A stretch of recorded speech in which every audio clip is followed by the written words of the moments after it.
हरि ओं सुप्रभातं। ಶರೀರಮಾದ್ಯಂ ಖಲು ಧರ್ಮಸಾಧನಂ. ಧರ್ಮಸಾಧನೆಗೆ ಶರೀರವೇ ಮೂಲ ಆಧಾರ. ಇಂದು ನಾವು ಅಷ್ಟಾಂಗ ಹೃದಯಂದಿಂದ ಆಯ್ದಂತಹ ಆರೋಗ್ಯ ಸೂತ್ರವೊಂದನ್ನು ನೋಡೋಣ. ಇಲ್ಲಿ ಅಭ್ಯಂಗ ನಿಷೇಧದ ಬಗ್ಗೆ ವಾಗ್ಭಟರು ಶ್ಲೋಕವೊಂದನ್ನು ರಚಿಸಿದ್ದಾರೆ.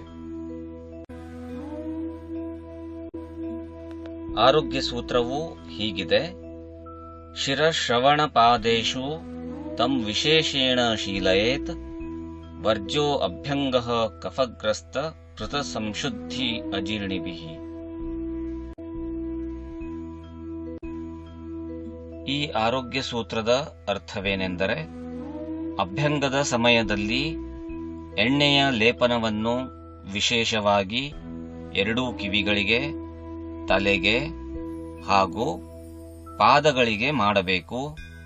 ಆದರೆ ಯಾರ ಶರೀರದಲ್ಲಿ ಕಫ ಹೆಚ್ಚಾಗಿರುತ್ತದೆಯೋ, ಯಾರು ಶೋಧನ ಚಿಕಿತ್ಸೆಗೆ ಒಳಪಟ್ಟಿರುತ್ತಾರೆಯೋ ಮತ್ತು ಯಾರಿಗೆ ಅಜೀರ್ಣವಾಗಿರುತ್ತದೆಯೋ ಅವರು ಅಭ್ಯಂಗ ಸ್ನಾನವನ್ನು ಆಚರಿಸಬಾರದು. ಆರೋಗ್ಯಮೇವ ಭಾಗ್ಯಂ ಎಂಬುದು ಆಯುರ್ವೇದ ವಿಜ್ಞಾನಿಗಳ ನುಡಿಮುತ್ತಾಗಿದೆ.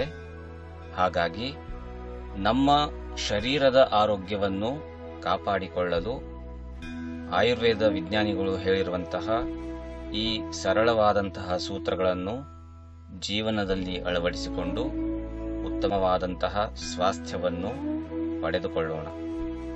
ಧನ್ಯವಾದಾः. ಜಯತು ಸಂಸ್ಕೃತಂ, ಜಯತು ಭಾರತಂ.